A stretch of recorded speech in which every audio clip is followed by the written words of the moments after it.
जय श्री राम।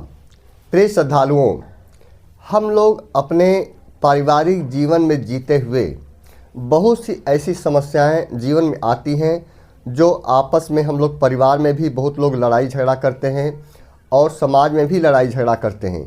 सबके घरों में कुछ न कुछ लड़ाइयाँ झगड़े होते रहते हैं। कितना भी धैर्य रखिए लेकिन कुछ लड़ाइयाँ हो ही जाती हैं, आप सब लोग जानते हैं। लेकिन इन लड़ाइयों को लेकर के, इन झगड़ों को लेकर के हम लोग आपस में पहले सॉल्यूशन इसका ढूंढते हैं, समाधान ढूंढने का प्रयास करते हैं। यदि वो सॉल्यूशन नहीं मिल पाता है तो आखिरी जो हमारा मार्गदर्शक होते हैं वह होते हैं संत महात्मा गुरु। तो यदि कहीं से सॉल्यूशन नहीं मिल पाता तो हम लोग अपने धर्म गुरुओं के पास जाते हैं, संत महात्माओं के पास जाते हैं। अब यहाँ पर मैं कहना चाहूँगा दोस्तों कि यदि हमारा जो सॉल्यूशन है अपने लड़ाई झगड़ों के लिए, जिन संत महात्माओं के पास जाते हैं समाधान के लिए, यदि वही संत महात्मा आपस में लड़ने लगें तो फिर क्या होगा। जी हाँ दोस्तों, इस बार महाकुंभ में कुछ ऐसा ही हुआ। हम अपनी लड़ाई के समाधान के लिए, अपने झगड़ों के लिए, अपने विवादों के समाधान के लिए जिन संत महात्माओं के पास उसकी समस्या का समाधान ढूंढने का प्रयास करते हैं, यदि वही संत महात्मा आपस में पद और प्रतिष्ठा की लड़ाई लड़ने लगेंगे तो सोचिए क्या होगा। जो संत महात्मा लोगों को पद, प्रतिष्ठा, लोभ, लालच, क्रोध, इन सारे चीज़ों पर जो अपनी प्रवचन देते हैं, सत्संग देते हैं कि जीवन में ऐसा नहीं करना चाहिए, यदि वही संत महात्मा पद और प्रतिष्ठा की लड़ाई लड़ने लगेंगे तो सोचिए सनातन का क्या होगा। जी हाँ दोस्तों, इस बार के महाकुंभ में कुछ ऐसा ही हुआ। जब यहाँ पर अखाड़े या विभिन्न आश्रम आए, खास तौर पर अखाड़े, तो अखाड़ों के द्वारा जमीन आवंटन से लेकर के, पद प्रतिष्ठा से लेकर के महाकुंभ में विदाई तक कुछ न कुछ आपस में मनमुटाव और लड़ाइयाँ चलती रहीं।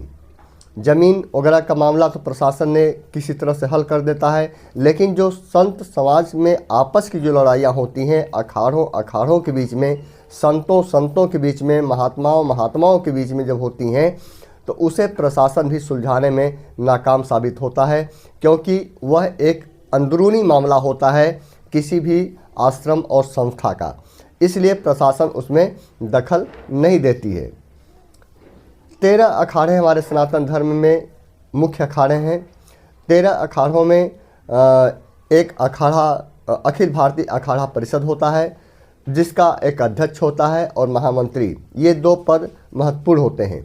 वर्तमान समय में निरंजनी अखाड़ा के रविंद्र पुरी जी इसमें अध्यक्ष हैं और जूना अखाड़ा के उनका नाम है हरिगिरी जी, शायद नाम है, तो उनका हरिगिरी जी नाम है, वो जो है कि महामंत्री पद पर है। लेकिन दोस्तों बता दूं कि महाकुंभ में इन पदों की नियुक्ति के लिए चयन होता है विभिन्न अखाड़ों के बीच में, लेकिन इस बार चयन प्रक्रिया में कुछ ऐसा अखाड़ों के बीच में विवाद हुआ कि यह चयन प्रक्रिया पूरी नहीं हो पाई और पूरा अखाड़ा 3 गुटों में बट गया। अब 3 गुट कौन कौन से आ गए दोस्तों? पहला तो जो ये अखिल भारतीय अखाड़ा परिषद ही है, जूनागढ़ और निरंजनी अखाड़ा, जिसके जो सन्यासी हैं, संत हैं, वो पद पर हैं इसमें।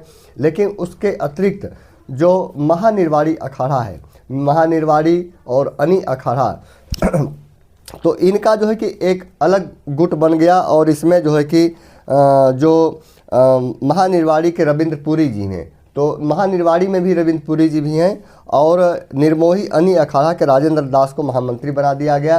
तो इसमें जो है कि अखाड़ों में 2 गुट बन गया और इन महानिर्वाणी और जूना अखाड़ा और निरंजनी अखाड़ा, इनके बीच उठते विवादों को देखते हुए एक तीसरा भी गुट बन गया, नया उदासीन अखाड़ा और बड़ा उदासीन है। ये दोनों जो है कि अखाड़े, नया उदासीन और बड़ा उदासीन, इन लोगों ने भी एक अलग गुट बना दिया और इनका नाम दिया गया वैष्णव परिषद।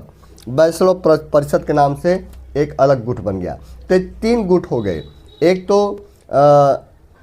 महानिर्वाणी अखाड़ा का, और दूसरा जूना और निर्जनीय अखाड़ा का, और तीसरा जो है कि एक हो गया इनका जो इनका क्या नाम है, वैष्णव परिषद, जो बड़ा उदासीन और छोटा उदासीन, नया उदासीन, तीन गुटों में बढ़ गया। कुल मिलाकर दोस्तों मेरा कहने का बस इतना आशय है कि अभी तक इसका चुनाव नहीं हो पाया, और आगे आने वाला जो महाकुंभ है नासिक में 2027 में, उसमें भी यदि समाधान नहीं मिल पाया तो समझिए कि अखाड़ों में 2 या 3 गुट बंटना तय है।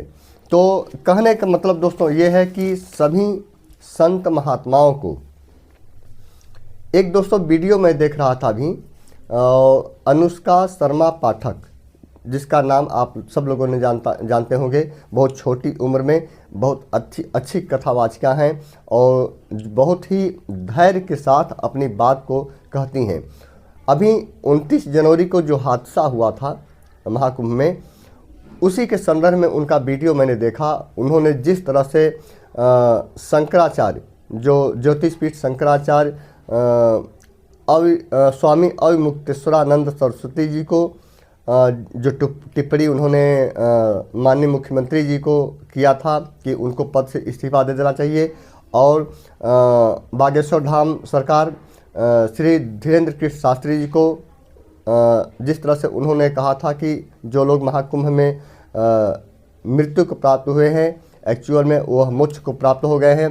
तो इन टिप्पणियों पर जिस धैर्य के साथ अनुष्का शर्मा पाठक जी ने इन दोनों लोगों को नसीहत दिया है कि किस तरह से धैर्य के साथ संतों को अपनी बात को रखना चाहिए, और वहीं पर जगत गुरु शंकराचार्य परम पूजनीय रामभद्राचार्य जी महाराज जी से प्रार्थना भी इन्होंने किया कि संत समाज में ऐसी विचारधारा होनी चाहिए जो आपस में लड़े न, बल्कि आपस में एक भाव से रहें, सभी एक दूसरे के साथ प्रेम भाव से रहें, ऐसा कुछ होना चाहिए। इसलिए जगत गुरु जो महाज्ञानी हैं, एक तरह से सभी वेदों, पुराणों, उपनिषद के ज्ञाता हैं, और जो है कि श्री रामभद्राचार्य जी महाराज, तो उनसे जो है कि अनुष्का शर्मा पाठक जी जो छोटी कथावाचिका हैं, उन्होंने प्रार्थना किया है। तो ये उनका जो बहुत धैर्य के साथ जो उन्होंने अपनी बात कहा, बहुत छोटी उम्र की,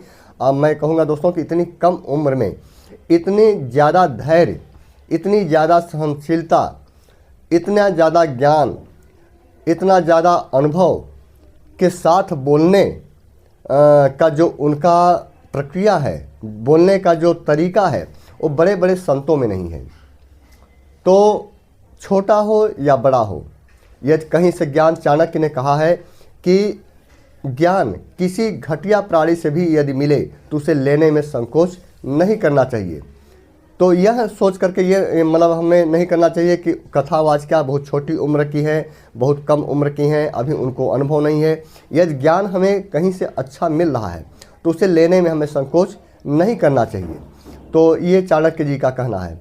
तो दोस्तों इसी कहने का मतलब यह है कि जो उन्होंने संदेश दिया छोटी कथावाचिका अनुष्का शर्मा पाठक जी ने, कि संतों को एक ऐसी विचारधारा को जन्म देना चाहिए, एक ऐसी विचारधारा में पलना चाहिए जिसमें सभी के पास, सभी के आपस में प्रेम भाव हो, जिससे कि आपस में वैमनस्यता ना हो। जो संत समाज दूसरे को धैर्य सिखाते हैं, सहनशीलता सिखाते हैं, आपस में मिलजुल कर रहना सिखाते हैं, यदि वही संत समाज आपस में लड़ने लगेंगे तो बाकी परिवार, समाज और सनातन का क्या होगा। तो ये चीज़ें दोस्तों सही बात है, ये चीज़ समझने की आवश्यकता है, और संतों को भी एक भाव से मतलब इस उद्देश्य से चलना चाहिए कि हमें सनातन को सिरोधार्य लेकर चलना है, न कि पद और प्रतिष्ठा को। जिस पद प्रतिष्ठा की लड़ाई में बड़े बड़े लोग चले गए, उसी पद प्रतिष्ठा की लालच अभी तक लोगों के मन से जा ही नहीं रही है।